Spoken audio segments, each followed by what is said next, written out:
All right. So here we have materials that I talked about earlier on last Wednesday. So you have your blocks, which are 5x7, and they are mounted onto this particle board. You will have your lino cut cutter along with all of the blades that come with it so that you can cut a number of different lengths and widths of line. I'll show you how to interchange those. You also have your brayer, which comes with a soft and a firm roller. These are interchangeable.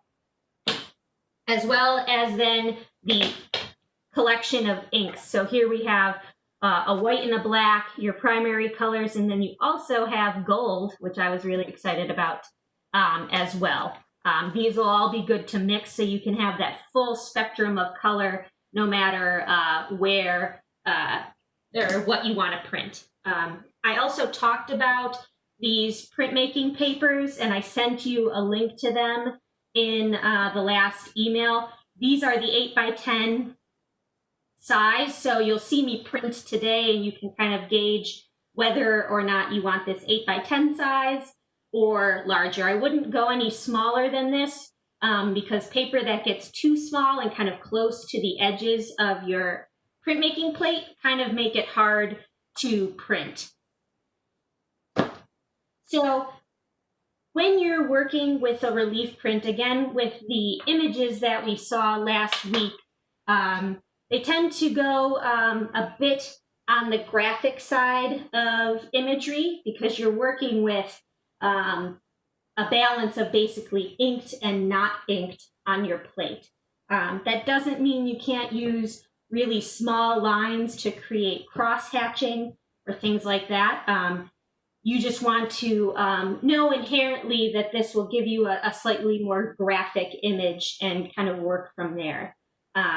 Your block is already prepared, and when you're carving this, you don't need to carve very deeply in order to get the marks to not catch ink. You don't need to go all the way down to the particle board. You just need to create a small groove. So you can draw directly onto the surface of the block. You can use a pencil and work directly on it, giving yourself, I like to give myself a guide more than anything. I don't want to necessarily spend hours drawing something really intricate, but that's just me. I want to kind of work as I carve and kind of see where I need to make those marks. So I'm just going to do a really quick guide. And pencil works really nicely because you can erase it too. What I do also recommend you kind of have on hand is a Sharpie marker. And in doing this, when you're carving, you can kind of color in over the surface of your plate with the Sharpie marker, any color really. And what that Sharpie marker is going to do is just show you where you haven't carved. So you can kind of get an idea on what that print is going to look like. Also a quick note, for all of the techniques we're going to be using this semester, anything that you put on your block needs to be a mirror image of what you want to show up on the paper. So if you're going to be introducing text or an image that, or a landmark or anything that needs to be visible a very particular way, make sure it's backwards on your printing plate so that when the paper pulls it, it'll become the right way for you. I'll mention that multiple times this semester, but just make sure you have that. I've made the mistake multiple times of doing things backwards, and I've been printing for like 15 years. So it will always happen, but always have it in the back of your head. So when we're getting ready to carve, what you're going to have in terms of blades that come in with your tool, you'll have 2 U-gouges, which are pretty self-explanatory. I don't know. Yeah, you can see a little bit. So these are the 2 U-gouges. And then you have 3 different gauges of V-gouge here. And then you have 1 kind of knife blade that's kind of used to skim off anything that you don't want to have caught by ink. I like working kind of large to small just so that I can move a lot of material at once. So this tool has kind of a storage compartment on the back so you can hold your blades that you're not using in the tool itself. I recommend doing that during your working time, no matter what, because when you're carving this gray linoleum, the gray linoleum is going to look an awful lot like these small bits, and you don't want to accidentally throw out your carving tips. Here then on the top, we have kind of a flange that you're going to loosen up, and inside there are two pieces. One of them's a rather thin half moon, and then you have that kind of ball in the center. You're going to slide the opposite end of the carving tool in between the ball and that kind of smaller half moon, and then tighten down so that way the tip stays put in your carving device. Then to interchange them, you just loosen it, pull out this U-gouge, and then replace it with the next one you want to use. You don't need to crank down on this too hard to get it to stay, and you don't want to have to use pliers to loosen it. So it just needs to be firm enough that it's not going to loosen up on you while you're working with it. Let's say that you've done a little bit of drawing, or you have a drawing that's already completed that you just want to transfer onto the block. Really easy way to do that is to use transfer paper or carbon paper. If you don't have that or don't have a need to buy it, you can make your own. And to do that, I have a piece of tracing paper here. You can use tracing paper or any other kind of thin paper like newsprint. You want to take this piece and use some type of loose pigmented material. So I have a chalk pastel here. You can use Conte crayons as well. And you're just going to create a color that you're going to transfer onto then your block. Basically making what that carbon paper does with the graphite, but just with chalk pastel here. Let me just dust this off. So then when I'm ready and I have this piece then coated, I lay that face down onto my block, take my drawing, and then with a pencil or a pen, I'm just going to, or even using just a sharpened utensil so that you don't have to redraw, I'm just going to press down over the surface of my drawing. And what this is going to do is then transfer that chalk pastel, so it gives me at least a basic sense of what's going on in my drawing, so then I can redraw it onto the plate. There we go. So here you can see that little bit of tracing then just transfers the chalk pastel.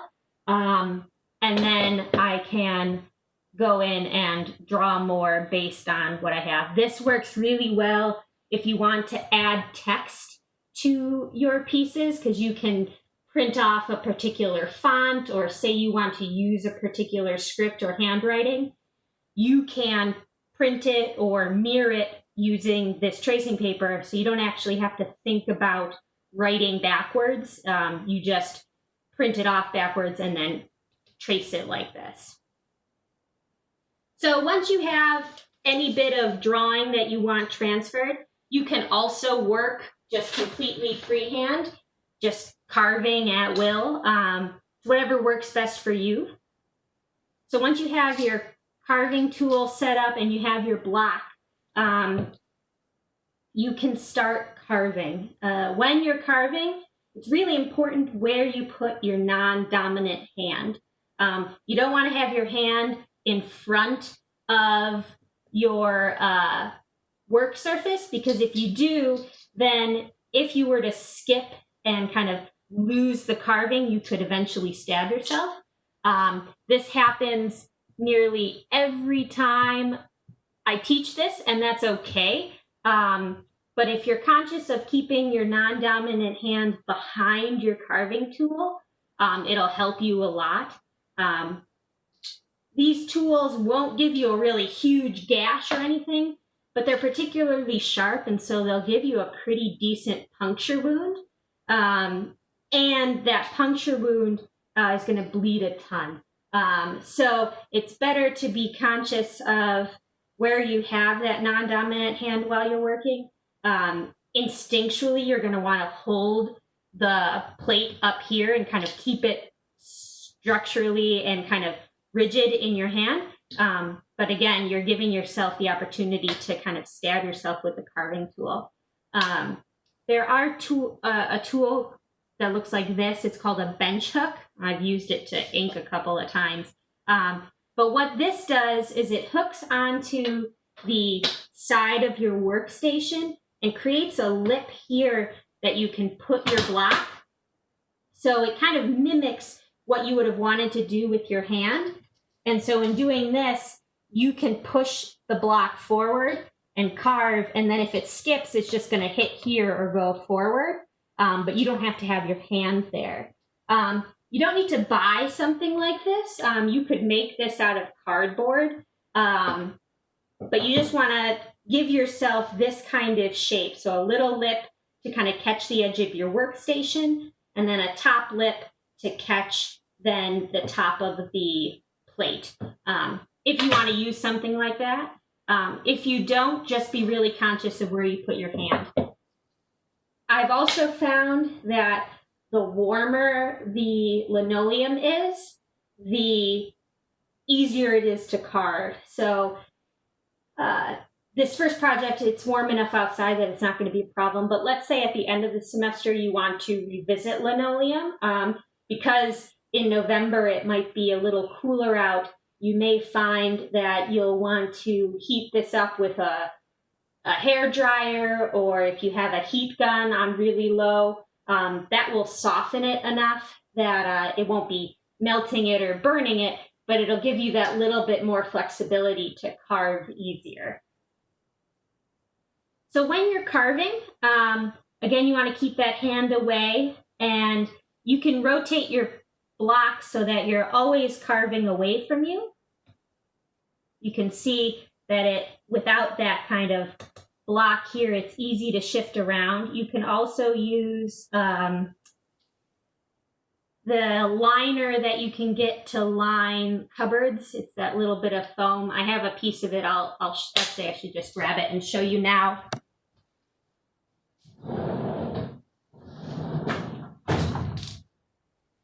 So this also works really nicely. It's that kind of foamy, grippy material for your plates in your kitchen. And this will keep things kind of firm on your work table. I'm working right on my inking station, so the glass is quite slick. And so this also works well and kind of helps like this does as well. So I'm carving away from myself as well, and I'm just working these larger areas first. Again, I'm not going very deep. You can see that you can see just the lightness of the underside of the linoleum, but I haven't gone more than just a really kind of shallow, superficial mark.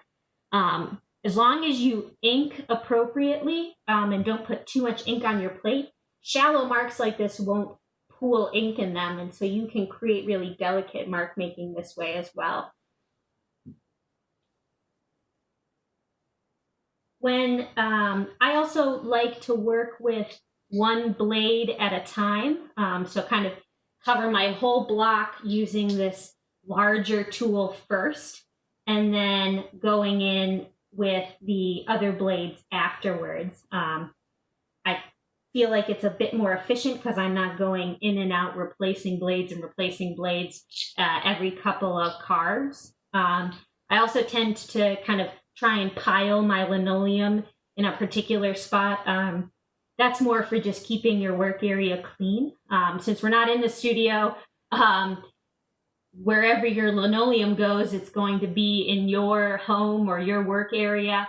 So keeping everything kind of clean makes cleanup at the end of the day even easier. Let me carve a couple more here.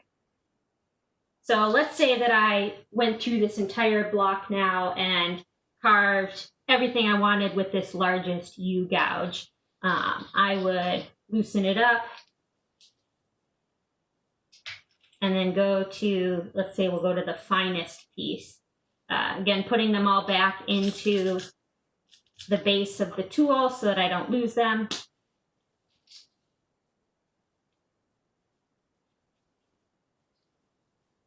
And now I'm going to work with this finer V gouge. The smaller the gouge, the more pressure you might want to place down. These make really, really fine lines in comparison to the larger gouges, which will give you a nice differentiation in line. But I do find that these smaller gouges are easier to kind of skip out and kind of carve where you don't want them. So just be a bit more conscious of the pressure you're putting down and how you're carving. At this point, I tend to kind of like to hold the gouge with both hands just so that I can kind of keep it in my control while I'm working. So here you can kind of see then the difference between those carve marks. So here we have the large U gouge, and then over here, that more shallow mark. You can see on this, I have this completed piece of unmounted linoleum. So here you can see the unmounted linoleum just comes with a burlap back. If you want to work with material or with blocks that kind of, you can cut this very easily and make organic shapes. So in doing that, you can have like almost puzzle pieces of linoleum. And here you can see I colored it with Sharpie as I was carving. And then here is a bunch of the different line work. So you have kind of larger areas here that were carved with the bigger U gouge. And then the stone kind of work down here was carved with that really shallow, thin V gouge. So you can start to kind of overlap lines to kind of create even larger open areas. But I found coloring with the Sharpie gave me then that distinctive look, so I know what's going to catch ink, which is everything the Sharpie colors.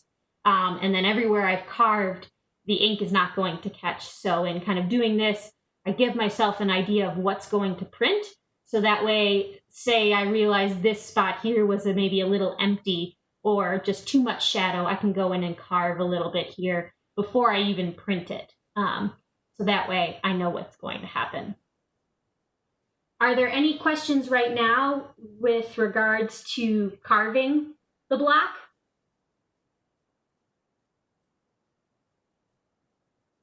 Excellent. I'm not going to kind of extend this demo further than and make you watch me carve this whole block. That seems particularly redundant. But I will hit home the taking care of your hands and being conscious of the tips of your carve tool. Those tend to be the two things that happen in the studio and outside of the studio. So just be aware of that as you work. The printing of both an unmounted block and a mounted block, or vice versa, excuse me, are the same. I will ink up both. This one's obviously not even close to being done, and this one is. But the printing and carving end up being the same. I'm going to clean this up by putting it all on my bench hook. And just moving it over here. And then we're going to go into a talk about inking. So what you have that was given to you are these water-based block printing inks. You can use them right out of the tube if you want, but you can also mix them up. If you have a palette knife or any type of scraper, all of those will work fine in terms of mixing up this ink. Let's mix up, what do we got?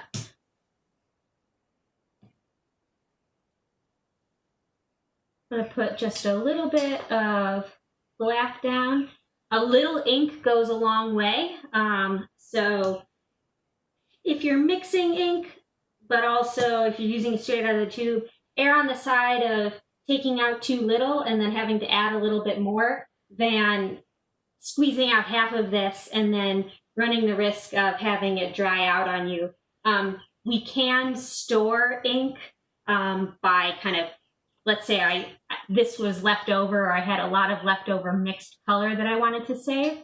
Scooping this up and putting it in saran wrap or wax paper, and then kind of folding it over and kind of tightening it up so that there's no air in there will preserve this ink for a number of days. So it isn't necessarily a waste if you mix too much, but I find it's a lot easier to just remix as I go than having a bunch and potentially wasting ink. So I'm going to make just a darker blue today.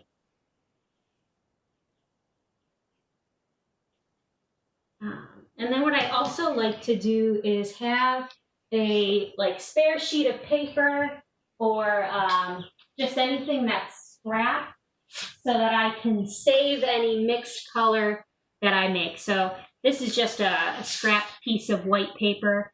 And I do this so that way, say I mix this color today, but at the end of the semester, I want this exact same color.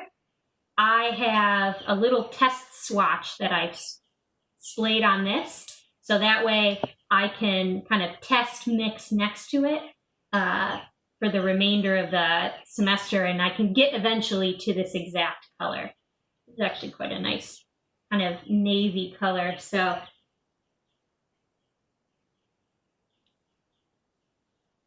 I do that, and I just apply a really thin application. It's going to dry here, and then I just save it. I also do that so that as I mix colors, I just have them always saved. You can kind of see here on my back of my studio, I have all of those saved. One, so that I can go and mix to that exact color again. Or if I'm looking for a palette later on for a project, I have colors I've already mixed and can kind of collect and create a palette then for a following print. So it kind of works twofold. The ducks are really loud. So I'm going to set this over here to dry. And now that I've mixed this color, I'm going to put these off to the side for right now. I have then my brayer. So your brayer came with the black roller in the handle. This is a really soft brayer. It'll be good for the next project, which is the collograph. But for linoleum, I like to use the more rigid roller because I don't want the cushion of this to kind of push ink into the carve marks. I want this roller to just glide over the surface and leave ink on the top of the linoleum, but not anywhere into my carve marks. So you're just going to want to pop the roller, that's this foamy knit roller, out, and then snap the, there we go, snap the hard brayer in. That way we're rolling with the appropriate hardness. Again, these are interchangeable, so when this becomes more pertinent, we'll just switch it back in.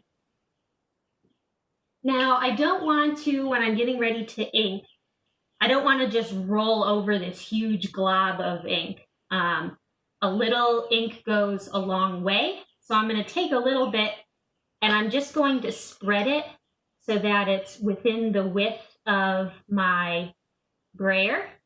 Now I'm using a glass palette almost in my studio. This whole table is glass actually.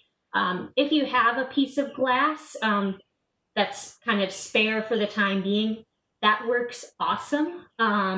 Because it's flat, you know you're going to get an appropriate amount of ink and an even amount of ink across your whole brayer. If glass is not available, which is totally fine, you can use a number of things. If you have a cookie sheet, that'll work.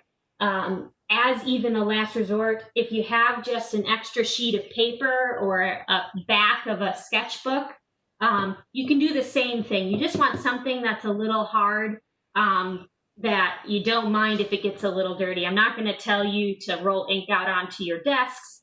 Even a sheet of paper will work. You may find that you have to kind of hold down the paper and then roll away from you a lot to catch the ink. But things like that work as well. You'll have a little bit of ink loss because it'll absorb into the paper. But both of those will work fine as well. I do find glass is easy to clean and gives you a nice even roll. But there are a lot of ways that we can get you to roll out ink based on what you have available for you. So if you have any questions about that as you kind of get rolling, shoot me an email or talk to me about it, and we'll make sure that you have a nice inking station set up. So what I did was kind of laid out some ink right in front of my brayer so that I don't create a too wide mark of ink so that nothing here is going to get caught by the brayer, so I'm not wasting. And then I want to roll this ink out so that I have it evenly across the whole brayer.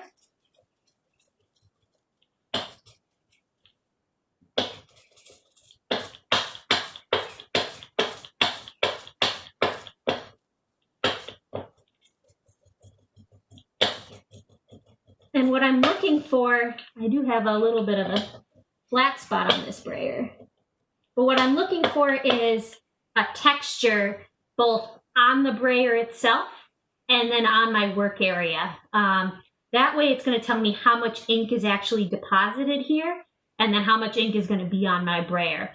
And what I'm looking for is kind of like the surface texture of an orange or a lemon, that kind of just slightly dimpled texture. I don't want these dimples and kind of that texture to be too big because that means I have way too much ink down.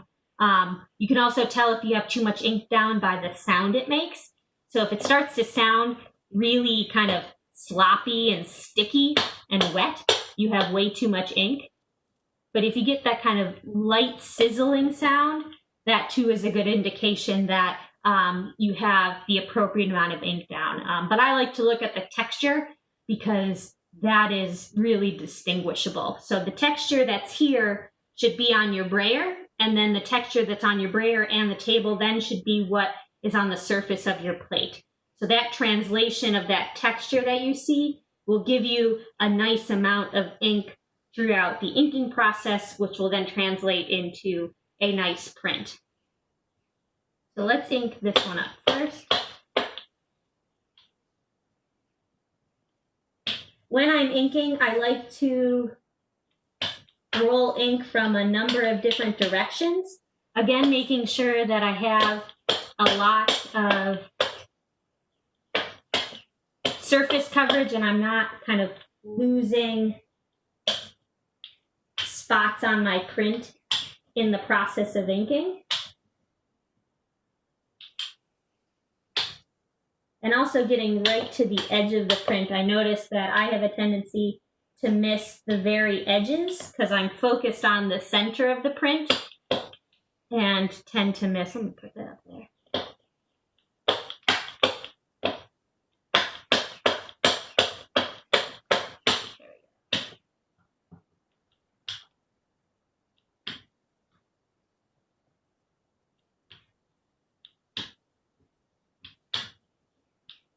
The one downside of Sharpieing your plate is that once you put down a color that's closer to black, you don't really see it unless you can catch that texture in the light. I don't know if that's going to translate well on the video chat, but I'll send some pictures and post them on Blackboard for you with the smaller tutorial so that you can see that texture translation.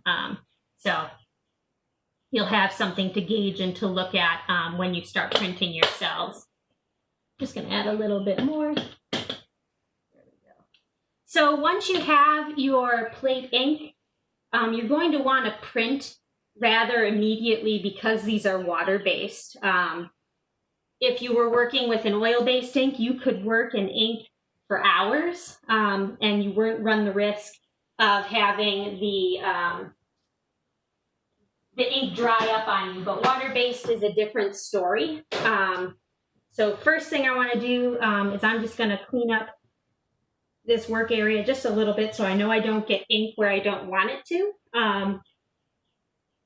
And then I was talking about these two different pieces of paper. The 400 series, which is the brown cover, is going to work really well for the techniques that we have to soak our paper for because it's a little thicker. You can see here how it has a bit more rigidity and it has a thicker consistency to this paper, which is the 300 series. It's a little bit thinner. I find that it works well when you're printing dry, which is what you can do here for these linoleum prints. When you're ready, get ready to print. I'm just going to eyeball this, but I will send you in that tutorial a tutorial for registration. So registration is actually quite easy. Actually, why don't I just start with this? I like to use an extra sheet of paper, and then I can set my plate down. And to even make it easier as you're creating an addition, take your pencil and just create little corner marks. So that way you know exactly where to line up your plate each time. So now I have on my piece of paper 4 corner marks. So that way when I bring my plate back, I know exactly where I want to lay my block. And then when I bring in another piece of paper, what I'm going to do is line it up to the corner here so that I know I'm exactly square, but I'm also not touching the plate yet. I don't like to do this and kind of figure it out this way because I run the risk of dropping it down not perfectly square before it touches my plate. So kind of keeping it upright, lining it up to the corner, and once I have my paper square and I'm holding it over here, I can drop my paper down and I know it's exactly where I want it to be. I then like to hold this here. Take then a spoon. This I've kind of commandeered into my studio from my kitchen. A wooden spoon also works well too. I like to put a piece of tracing paper or newsprint or parchment paper down so that I don't run the risk of the spoon or the wooden spoon from kind of moving my printing paper around. And then I want to really press down along the surface of my block. Go all the way to the edge and continue to print with the spoon's surface. Again, switching directions so that you don't just get kind of streak marks from missing with the spoon in one direction.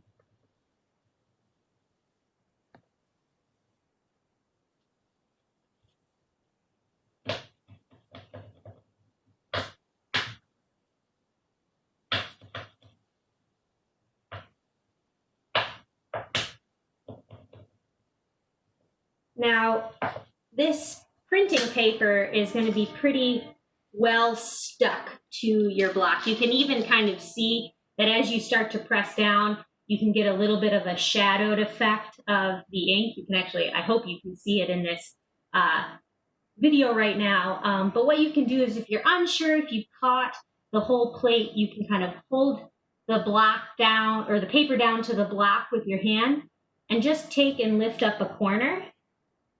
Here you can see then that print is actually translated quite well. I do have a little bit of some spots that didn't catch. So what I can do is lay that down and without the parchment paper at this point, just press down in those areas that I saw that I didn't quite catch. That's getting better.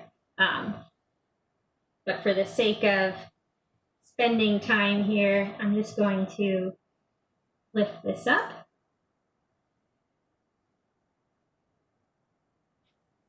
So here you can see then that print. What I can kind of see out of this from the get-go is that I did get a little too light along these corner edges of my print. Just not catching it with my roller the way I should have. Like I mentioned while I was inking, I was just not quite there. Overall, it's got a decent consistency to it. I think what I would recommend if one of you had pulled this in class and you came up to me unhappy with it, is that you would need to add, and I would need to add in this case, a little bit more ink to my plate before I printed it. So the texture on my block was just a little bit too light when I'm printing with dry paper. With dry paper, you tend to have to combat the rigidity and the kind of stiffness of the fibers. If I were to dampen this paper, it would absorb the ink off the block a little better. But then I wouldn't get a really nice flat piece of paper when it was ready to dry. So there's kind of this, it's a double-edged sword. So you get perhaps a more consistent inking, but then you get the ripples of the paper as the paper dries. There's ways to combat that, but I think just getting your inking right on the dry paper is a lot nicer because you have that kind of nice, crisp, unadulterated paper after you're done printing. So then this will just need to dry. Again, we're using water-based paper. So with the water-based ink rather. So with the water-based ink, it's going to dry rather quickly. So that's the another benefit is that this will be completely dry in really a few minutes. So we can just leave this to dry and the paper is already dry.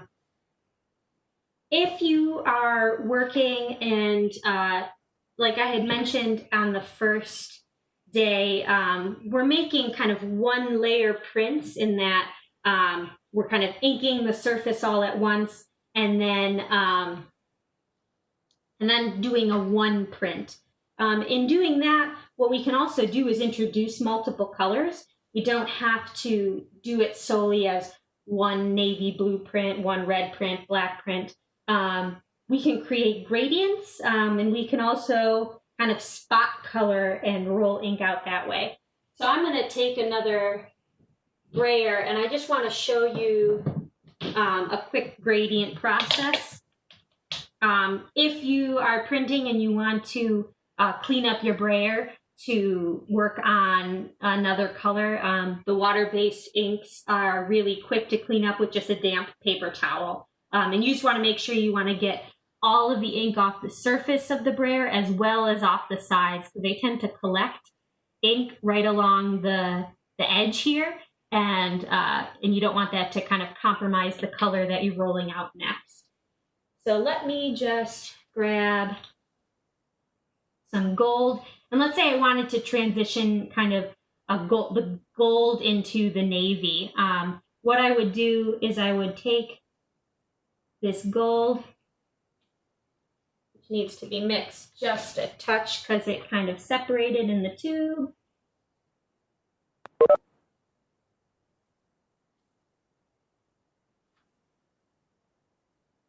So I'm going to spread this gold out, and then next to it, I'm going to add the navy, which I'm just going to add a touch of navy,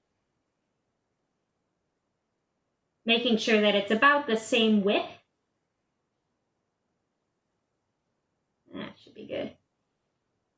And then I'm going to take my brayer. Hold on, let me get you a little closer for a second. So here you can see that that navy is right next to that gold, but they're still separated and that's not a gradient yet. So what I'm going to do is I'm going to take my brayer and first get my brayer fully coated and then slowly shift my brayer a little bit forward and a little bit back to start to blend that gold into that navy gently.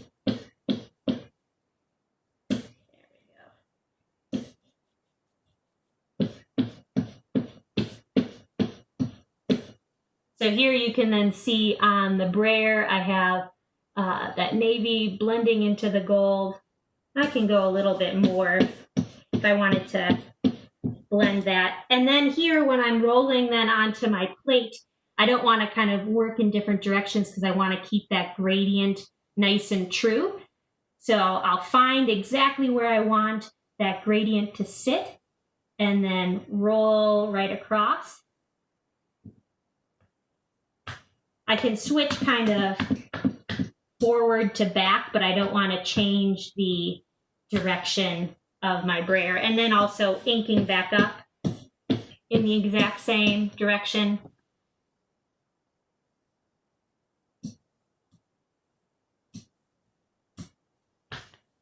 Here, because the gold is quite distinctive compared to the navy and the black that I had used, you can see that kind of coverage. And you can actually see the texture a little bit better too.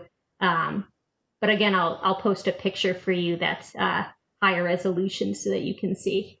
So now this gradient is ready to get printed in the exact same way. Of course,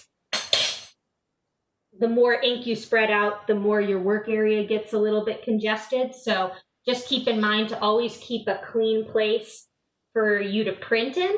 So again, I'm going to lay this block down right where I had those corners drawn. Take another new piece of paper. Again, hinge it at one corner so that you're lined up and you know that your paper is square. And then drop it down. I like to just touch it so that it's, touch the center so that it's already kind of tacked down onto the paper and the print, and then work with the spoon.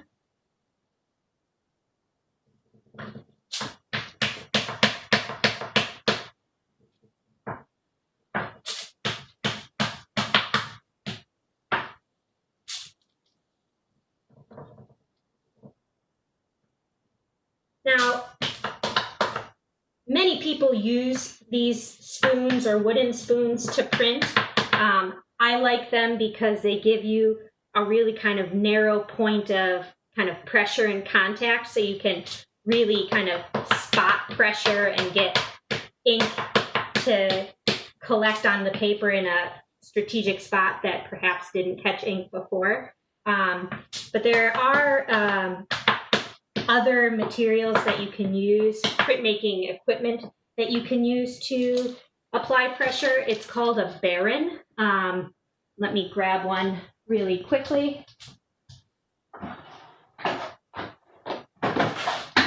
And so what a baren does, this being kind of an old school Dick Blick baren, they also have these Japanese bamboo leaf barens.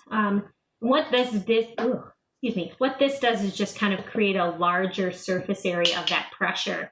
So you can do this as well if you were to get yourself a baren.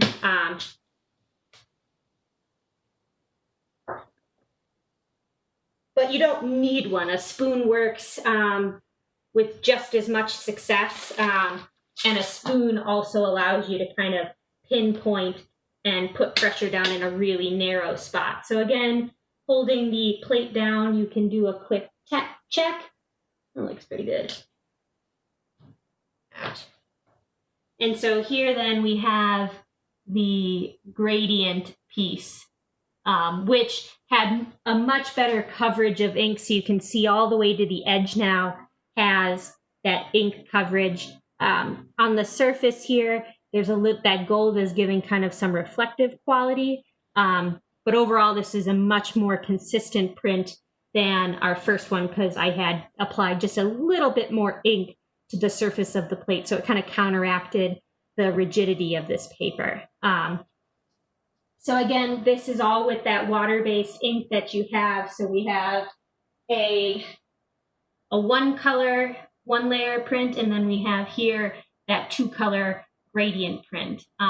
Both of these would count towards the requirements for this first project, being 8 prints that are variable. So I urge you to experiment with your inking so that way you can try gradients, try kind of some spot rolling. I could take this gold here and just roll it along the top edge if I wanted to, and kind of get really specific as to where my ink gets rolled. When you have your brayers kind of not being used, you want to keep them so that the roller is facing up.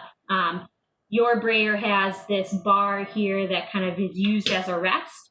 And this is important because if I were to keep my brayer like this, I'm creating kind of contact points with the table, and those can actually dry a little faster, and that'll cause a hard point on your brayer. So keeping it upright like this will keep your ink consistent along the surface of your brayer. Now again, when you're ready to clean up, what you want to do first is I like to clean up the tools and my plates first, because that way if I get anything additional on my work surface, I haven't already cleaned that up and kind of gotten to a point where I'm just making another new mess. So I'm going to spray this paper towel with a little bit of water.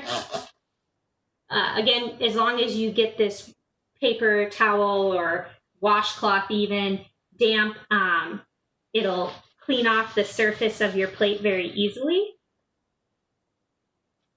You may notice that you get some color. Here you can see some color kind of filling in your lines.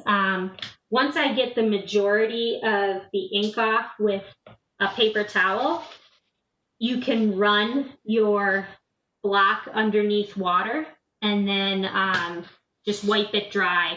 I don't like to get, if I can help it, the particle board wet because it could start to absorb water and kind of deform. So if you can use the paper towels more than anything, that will keep the integrity of your block. And a little bit of staining isn't too bad as long as the block then is dry when you're ready to use it next. And the same kind of cleanup goes for your brayer. You want to use water, and then again, just wipe off all of the ink and make sure that you get the edges clean as well. Now when you get, let's say I'll clean these more precisely once our demo is done today. But once you get to the area of the ink that you spread, again, if you have a good amount of ink that's left over, I know that this color here wasn't compromised with another color, so I can scrape this excess up and kind of place it with this original ink. And this is enough that I think I would keep it for my next printing session, especially if I'm going to print the next day. Again, you can use parchment paper or saran wrap or a plastic bag, just anything that's going to be resistant to air, so that way you can save this from drying for your next printing session. So what I've done is just put it in some parchment paper. I'm going to fold it over so that I don't kind of spread it out too much, and then create almost like a little wrapped candy. And then I would just tape this closed, or kind of, tape it closed because this isn't going to rest exactly flat for me. So then I can use it the next day. Anything that's kind of left, like from where you printed with a brayer, or anything that's kind of left on your spatulas, can get kind of scraped up. I like to remove as much ink as possible before I spray it with water, because it just makes cleanup much easier. So scrape up as much as possible.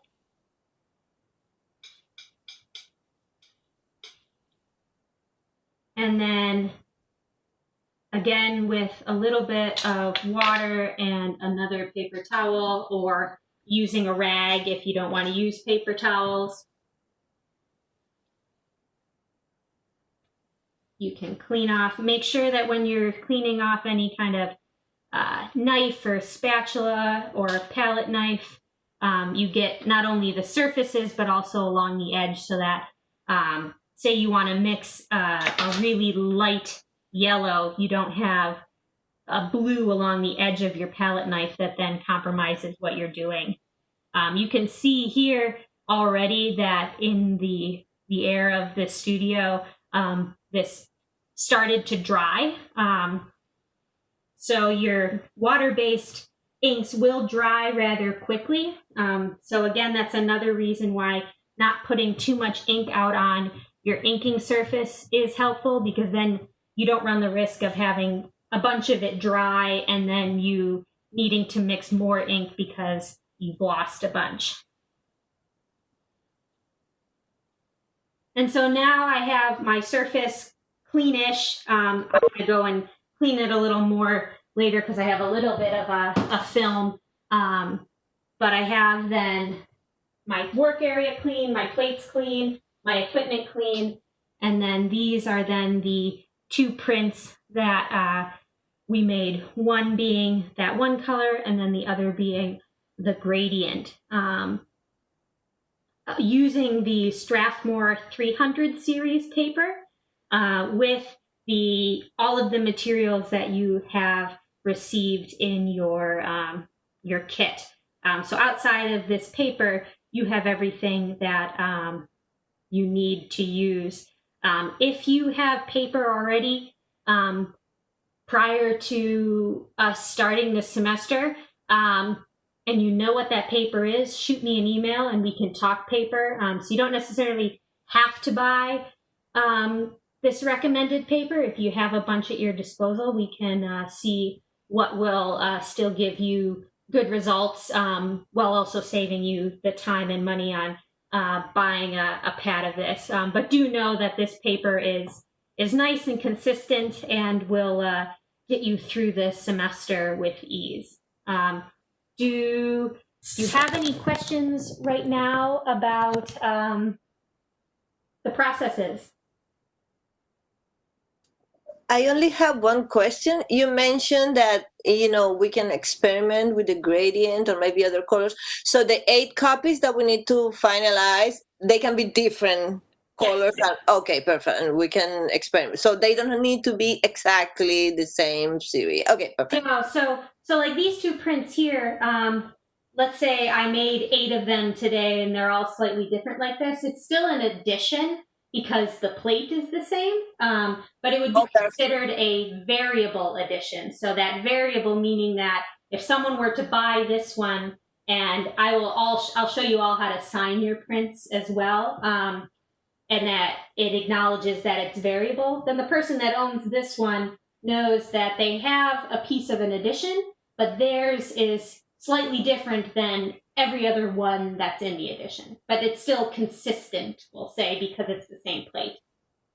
Okay, perfect. And in regard with the size of the paper, it doesn't matter if it's a little bit bigger or a lot bigger, because we are using the same plate, but the paper can vary. Okay. Yeah, absolutely. These pads, if you're looking to buy the pads of paper, what I'm using today is an 8x10, which is what I said would probably be a nice minimum for your block, because if you think that gives you about, an inch and a half on all sides, and that'll give you that flexibility to still kind of lay the paper down evenly and nice.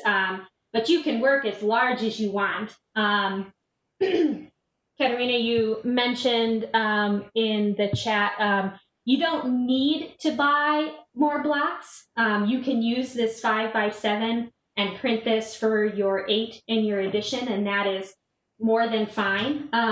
If you want to experiment, say, with smaller pieces and kind of puzzle piece them together, but mix out around the composition for your 8, you could get more blocks, but you don't need to for this project. If you want to revisit relief for our final project at the end of the semester, you will need to get more blocks because that final project is all of your choice. I didn't give you materials for that because someone may want to do relief, some may want to do monotype, and I didn't want to kind of confine you to what you wanted to revisit. All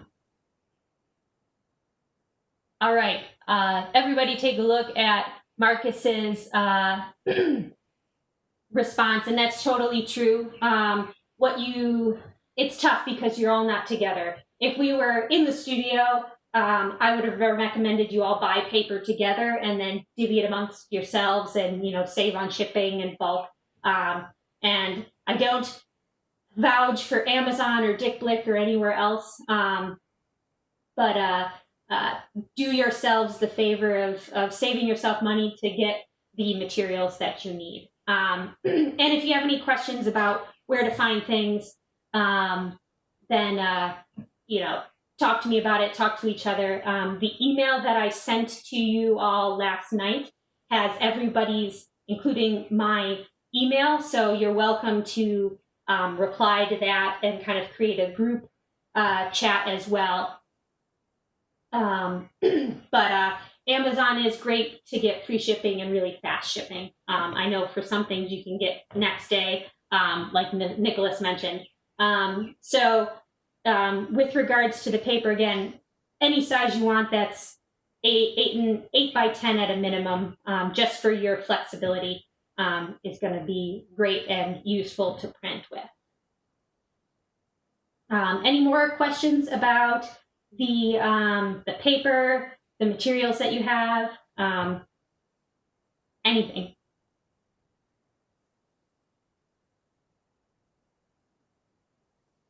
All right. I'm going to stop recording this right now, and then we'll talk briefly before